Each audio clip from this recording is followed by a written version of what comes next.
Good afternoon and welcome to Matters Financial and Geopolitical from a Frontier, and thank you always for stopping by. Let me start with the link to I wrote a trifecta of articles actually practically every weekend, and the last one was on the 16th of February on Sunday, and it was about the virus, situational report, and at the end a small market analysis. And I saw this from the Marketeer. Peak Corona. News sentiment on coronavirus. According to this measure, the media attention on coronavirus crushes all other infection scares. And that's one thing that's scientifically correct, frankly, and with good reason. Macro thoughts, 30 years under 2% again, lowest level since September, and just 4 basis points from an all-time low, set September 4.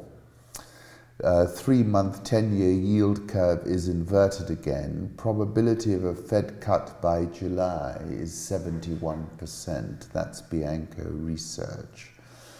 27th of January, which was the occasion of my first article, I said that the markets bought gold and G7 bonds on Friday as investors dived into safe havens, and I said next week we could see these moves turn parabolic, and indeed that's the direction of travel.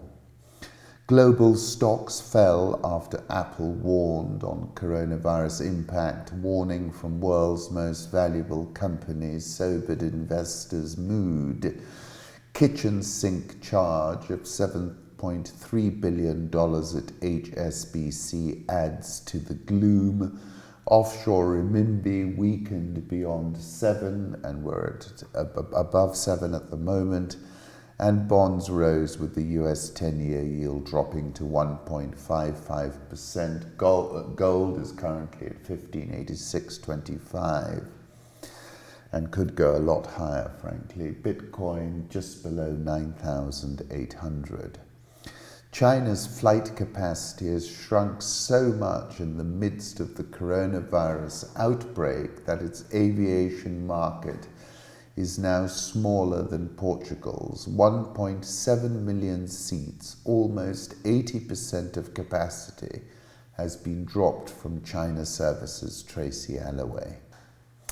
Let's divert briefly into home thoughts. Life consists of 2 days, one for you, one against you. So when it's for you, don't be proud or reckless. And when it's against you, be patient, for both days are a test for you. Hazrat Ali via Wazua. Morning commute in Watamu, photos by Ori Maski via Kenya Pics, and looks really beautiful, doesn't it? Life is a journey, and some seasons will have to be travelled alone. Mombasa, photo by Vohia Tom, again Kenya Pics. And finally, home thoughts, Gonzo Vice. You can go up on a steep hill in Las Vegas and look west. And with the right kind of eyes, you can almost see the high water mark, that place where the wave finally broke and rolled back. Political reflections, new cabinet. 1. Dominic Cummings, supported by Boris Johnson, T-boy, tweeted Mr. Kenneth Clark.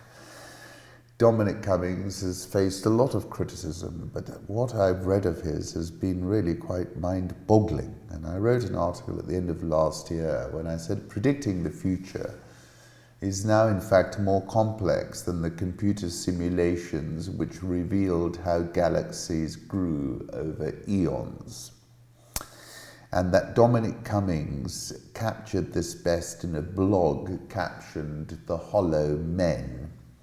Our world is based on extremely complex, non-linear, interdependent networks, physical, mental, and social, he wrote. Properties emerge from feedback between vast numbers of interactions. For example, the war of ant colonies, the immune system's defenses, market prices, and abstract thoughts all emerge from the interaction of millions of individual agents. Interdependence, feedback, and non-linearity mean that systems are fragile and vulnerable to non-linear shocks. Big things come from small beginnings, and problems cascade. They come not single spies, but in battalions. Prediction is extremely hard, even for small time scales, he wrote. Effective action and even loose control are very hard, and most endeavors fail. The 7th of October, I sort of touched on what I read of his subsequently. And I was writing after that tremendous scene in Tiananmen Square where China was celebrating its 70th anniversary. And I concluded by saying the world in the 21st century exhibits viral wildfire and exponential characteristics and feedback loops which only become obvious in hindsight. And to wit, a non-linear and exponential virus of the nature we're seeing now represents the greatest risk to a control machine. In point of fact, a control machine. I was touching on William Burroughs. Now I came across this, just consider this, this is in The Guardian. Mid-January, a nurse told me medical workers in Wuhan had been advised to not wear protective gear to avoid causing panic. Song told me medical workers had been advised not to appeal for help on public media outlets. Now 1,700 medical workers have been infected. And there you have the point of a control machine seeking to control the message at the expense of frontline medical workers. Can you believe that? It's criminal. Lin is not alone. On Weibo, one of the biggest social media platforms in China, there is a group of more than 150,000 people, mostly patients and their families, asking for help. Reading through the posts, there is a shortage of everything.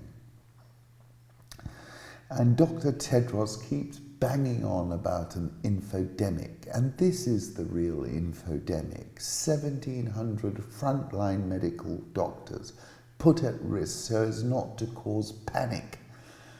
And I think it's just outrageous. WHO takes the think tank tour of China in search of a virus in Wuhan, Ritz-Carlton Pudong in Shanghai, and the Four Seasons Beijing have passed rigorous World Health Organization inspection. Just consider that as well. They've gone nowhere near the epicenter. I then came across an article by Epsilon Theory. The industrially necessary Dr. Tedros. The truth is that only now, 2 months into the epidemic, is WHO sending a team to start investigating the virus. There's this pleasing mythology out there that the World Health Organization is like some international version of the Center for Disease Control, that it's staffed by scientists and doctors flying all over the world and racing against the clock to battle infectious diseases and against all odds find the cure.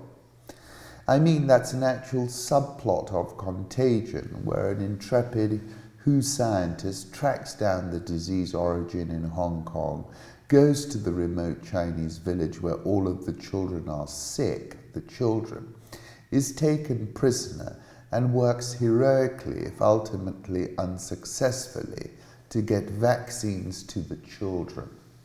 This is a crock. The World Health Organization is a political organization bought and paid for by its sponsor countries China foremost amongst them, with a single dominant mandate: maintain the party line. Literally. The truth is that Hu has done nothing more than parrot the official Chinese Communist Party line since the day the world learned of the coronavirus. The truth is that only now, 2 months into the epidemic, is Hu sending a team to start investigating the virus. To be sure, Dr. Tedros has been to China several times since the disease broke out, glad-handing, again literally, President Xi and all the other CCP mandarins. Tedros said there was no need for measures that unnecessarily interfere with international travel and trade, and he specifically said that stopping flights and restricting Chinese travel abroad was counterproductive to fighting the global spread of the virus. This is the Director General of the World Health Organization. On February 4th, we call on all countries to implement decisions that are evidence-based and consistent. Roger that. There's just one problem. The evidence here, taken without adjustment or question from the CCP, was a bald-faced lie, and everyone at Hu knew it. How do I know that everyone at Hu knew that the official Chinese numbers were a crock on February the 4th? Because Hu's sponsored doctors in Hong Kong published independent studies on Jan 31st showing that the official Chinese numbers were a crock. That was in the Lancet. In our baseline scenario, we estimated that the basic reproductive number was 2.68 and that 75,815 individuals have been infected in Wuhan as of Jan 25, 2020. Will this disease spread further and faster? Will more people die? Because Hu Director General Tedros recommended as best practice on February 4th that flights and visa issuance in and out of China continue without significant disruption. Yes, I think so. And yet we're told that the real danger for public health is questioning the official Chinese line and these step-in-fetch-it policy recommendations of Dr. Tedros. He wrote an op-ed piece 3 days ago. In addition, a wider strategy is needed to debunk pseudoscience and strengthen trust in everything from vaccination to public institutions. Misinformation thrives where trust in the authorities is weak. In a fast-evolving disease outbreak, there is a fine line between the deliberate spread of misinformation and the well-intentioned but potentially still damaging redistribution of false claims. Fake news is now defined as anything that disputes Hu data, which means that fake news is now defined as anything that disputes the official China party line. Where possible, China wants to criminalize any speech, any social media that does not follow the official party line. Where it's not possible to criminalize that speech, China wants to ban it through the cooperative censorship of global tech and media platforms. Where it's not possible to ban that speech, China wants to shame it into the shadows by getting us to reject it as fake news. What is happening at the most senior levels of the World Health Organization is not just a disgrace. It is not just a humiliation for the people who are doing good and important work. It is a betrayal of the entire world. I couldn't agree with him more. It's outrageous. It really is. What is clear is, and I wrote about this on the 27th of January, I said the CCP suppressed information until we reached a Groucho Marx moment. Who are you going to believe, me or your own eyes? And then I referenced that extraordinary article by the professor that people are no longer fearful. Mass sentiment can be summed up in the line made famous in Bei Dao's 1976 poem, I do not believe. The answer: debasement is the password of the base, nobility the epitaph of the noble, See how the gilded sky is covered with the drifting, twisted shadows of the dead. The ice age is over now. Why is there ice everywhere? The Cape of Good Hope has been discovered. Why do 1,000 sails contest the Dead Sea? I came into this world bringing only paper, rope, a shadow, to proclaim before the judgment the voice that has been judged. Let me tell you, world, I do not believe. If 1,000 challenges lie beneath your feet, count me as number 1,001. I don't believe the sky is blue. I don't believe in thunder's echoes. I don't believe that dreams are false. I don't believe that death has no revenge. If the sea is destined to breach the dikes, let all the brackish water pour into my heart. If the land is destined to rise, let humanity choose a peak for existence again. A new conjunction and glimmering stars adorn the unobstructed sky now. They are the pictographs from 5,000 years. They are the watchful eyes of future generations. Go to that essay by Zhu Zhengrun, because it's not only about the CCP, it is therefore about the WHO under Dr. Tedros. Viral alarm. When fury overcomes fear is the title of his essay. They now turn to rule over the people by means of what could be dubbed big data totalitarianism and Wechat terror. Previously, I've written about Xi Jinping and his algorithmic control. Now, let me just touch on one other item. Quite a lot of people are saying that the fact that it's mostly Asians who are suffering from this virus is because of the ACE2 receptors, which are the method of the virus entering human cells. I can't comment on it, but I'm just sharing this with you from Photon 223184887. And he's provided us a table of races that have the highest concentration of ACE2 receptors, likely making them more susceptible. On a lighter note, China's drinkers get happy hour margaritas delivered to their door as lockdown continues. As I said, who took the think tank tour of China in search of a virus in Wuhan, Ritz-Carlton, Pudong in Shanghai, and the Four Seasons in Beijing have passed rigorous WHO inspection. And I asked then, they will not visit the epicenter. Neil Ferguson, who's Vice Dean, School of Public Health, Faculty of Medicine, Imperial College, hardly ignorant, estimates that China is seeing 50,000 new cases a day. That's via Anil Vora. There's an interview with him. That's why I'm not giving you the numbers today, because what we know is it's a non-linear and exponential virus, and that's a fact. And the data we're seeing is completely linear, and therefore it is not true. We know that.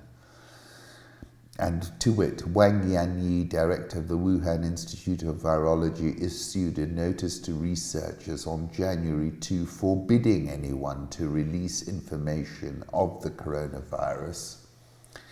And you can see that. And I said, as I said, what is clear, the CCP suppressed information until we reach this Groucho Marx. Who are you going to believe, me or your own eyes moment? Then I came across this from Andreas Steno, who's an FX strategist, but he said, what's going on? Air traffic down almost 60% compared to Lunar 2019. Road and rail traffic down 70% or more in some areas, and yet a big spike in the 30-day moving average of air pollution in Beijing. And that was also confirmed from the sulfur oxide, which I showed you, which was more countrywide data.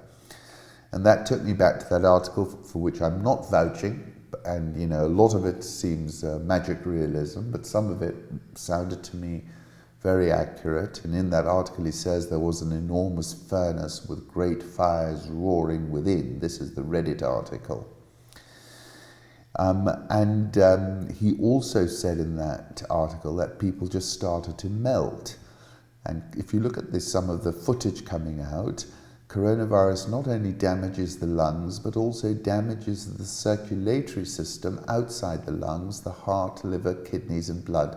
So there are many sudden collapses. We can see that in some of the videos that are being published. But as I said, I can't vouchsafe for that article, but I'm just making those 2 points. Let's move on to the currency markets.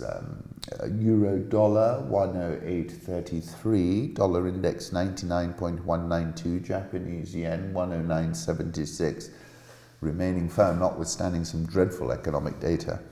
Swiss franc 0.9802, the pound 129.95, the Australian dollar 0.6686, India rupee 71.481, South Korean won 11.8962, the Rial 432.82, just near a record low. Egyptian pound, second best performing currency in the world, 15.6547, and the rand, about which I'm very bearish and expecting it to hit 1550, is at 1504.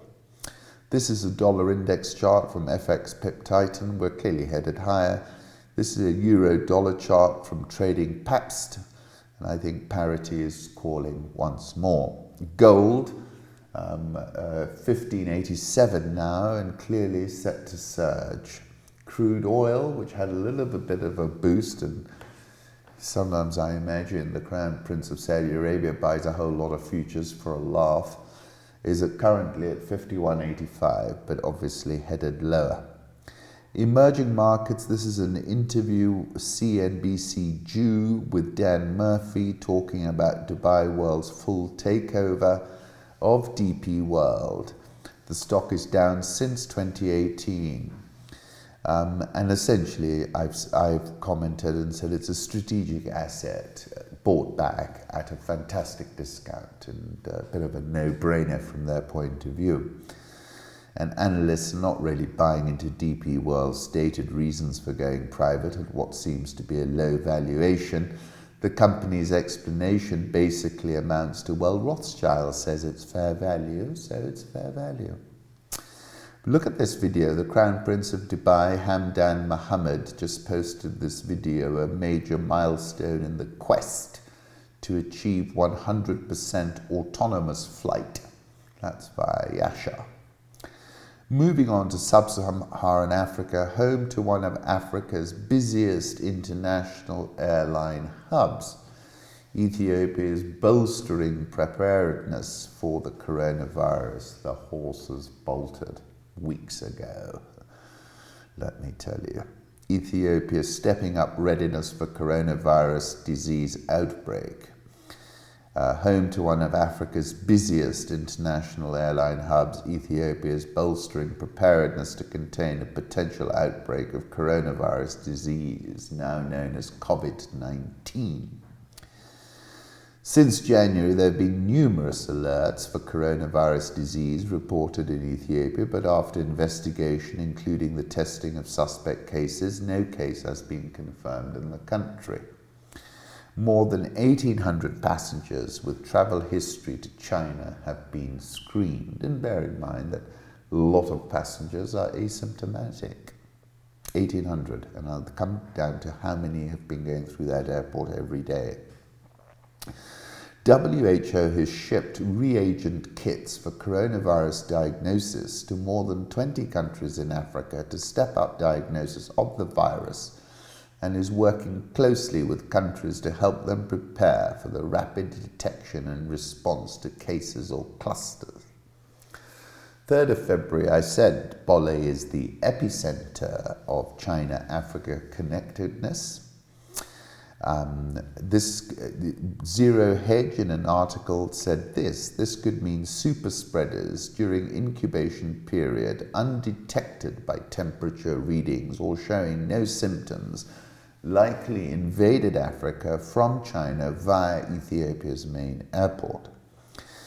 As we detailed previously, Ethiopia's Bole International Airport is the leading African gateway to and from China. On average, 1,500 passengers per day arrive from China. Ethiopia scans all passengers from Asia for symptoms, which essentially means taking their temperature. 1,500 a day, and they've tested how many? 1,800. And when did this thing break out? End of November. So how many passengers have gone through and what is their sample size? It's pretty pathetic. I have to assume, this is what I said on the 27th of January, that the coronavirus is already in Africa, but just not diagnosed. That's a racing certainty.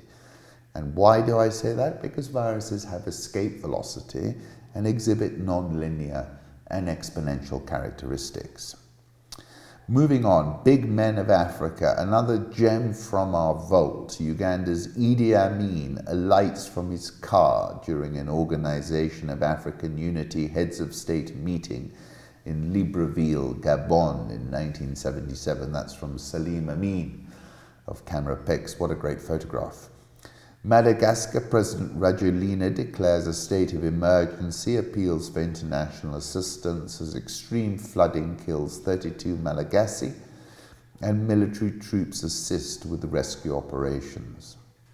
Secretary Pompeo here is seen meeting with the Senegalese President Macky Sall, but he also went to Angola to meet Lourenço, and as of this morning I see he's in Addis Ababa. Vodafone Africa's path to expansion is paved with $2 mini loans, Bloomberg. Unit of the United Kingdom's Vodafone Group plc uses artificial intelligence and machine learning to customize its financial offering. Nano loans are growing in popularity, with Kenya a particularly big market. Meanwhile, funeral cover is popular among South African cultures that traditionally spend relatively large sums on ceremonies. With nano lending, we give people $2 or $3 loans and they pay us back within a few days, Jossup said. They can get food when needed and water and electricity. Vodacom has a target of 20% annual growth for financial services over the longer term as the business stabilizes from initial greater jumps off a low base. Sales from the division gained by 37% in the 6 months through September. South African All Shares up 1.93% year to date. Moody's has cut its 2020 growth forecast for South Africa to 0.7%. I think it'll be negative from a September forecast of 1.5%. On the weekend, I said the Rand is set to hit 15.50 at a minimum, because of the China emerging markets, frontier markets feedback loop phenomenon. And this is a chart via Rich Economics, but we're now, I think, at 15.05. Egyptian pound is at 15.65. EGX30 is down 1.16% so far this year. The China EM frontier feedback loop phenomenon, I wrote about it on the 2nd of September last year. I said this phenomenon was positive for the last 2 decades, but has now undergone a trend reversal. The fallout is being experienced as far away as Germany.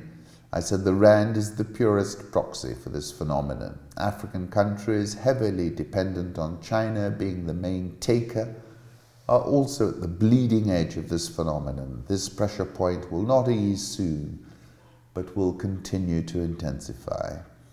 IMF cuts Nigeria GDP forecast to 2% as coronavirus hits oil. Plunging oil prices on the back of the coronavirus outbreak pushed the IMF to cut Nigeria's economic growth estimate to 2% from 2.5% this year. They'll be cutting it again. Africa's top oil producer now needs a major policy overhaul to reduce growing vulnerabilities, the IMF said. Nigerian All Shares up 2.72% year to date. The Ghana cedi has gained 6.6% since the beginning of January, well ahead of the 2.4 advance for the second best currency, the Egyptian pound. It's interesting, as I wrote in my weekly roundup, that the Ghana cedi, Egypt pound and Kenya shilling are outperforming. Ghana's stock exchange is down 1.29% year to date. Our B-52 flyby in East Africa is an example of US partnership, commitment, resolve, and the global reach of this iconic platform. It demonstrates the precision and accuracy the US offers at a moment's notice as we continue to apply pressure on Al-Shabaab and other malign actors, US Africa Command. Safaricom has opened talks with undisclosed investors other than Vodacom to form a consortium that will bid for 1 or 2 Ethiopian telecoms licenses, which are they have high entry costs, about $1 billion. It's interesting that they're not doing with the Vodacom, which I would have thought would mean a strain on their balance sheet. Safaricom share price data closed at 30.9, trades on a P of 19.557. Knight Frank has provided us with a Kenya property market update for the second half of 2019. Production of cement decreased to 5.36 million metric tons in the 11 months to November, a 3.2% drop from the same period in 2018. Cement consumption decreased, 2% drop, same period in 2018. Real estate sector currently suffering from an oversupply and low transaction levels due to reduced liquidity in the market. Population in Kenya is now 47.6 million in 2019. I think it's over 50. Nairobi County recorded a population of 4.4 million. They reference Stanlib Fahari REIT, which is 53% lower than its initial listing price. Home Africa, 95% lower than the initial listing price. Retail sector remained a tenant's market, with landlords having to increasingly make concessions to compete with other retail centres for occupiers. Occupancy levels for retail averaged 77%. Footfall for most retail centres in Nairobi decreased over the review period. Prime office rents remained unchanged due to the oversupply of commercial space in some locations and an unfavourable economic climate. And then they're talking about how Nairobi ranks high on the Global Innovation Index, second only to South Africa, and saying this is underpinning demand. Now, Chinese worker working with the Sino Hydro Corporation, which is tarmacking the Kibwezi-Kitui-Mwingi Road, has been isolated for displaying symptoms similar to those of coronavirus.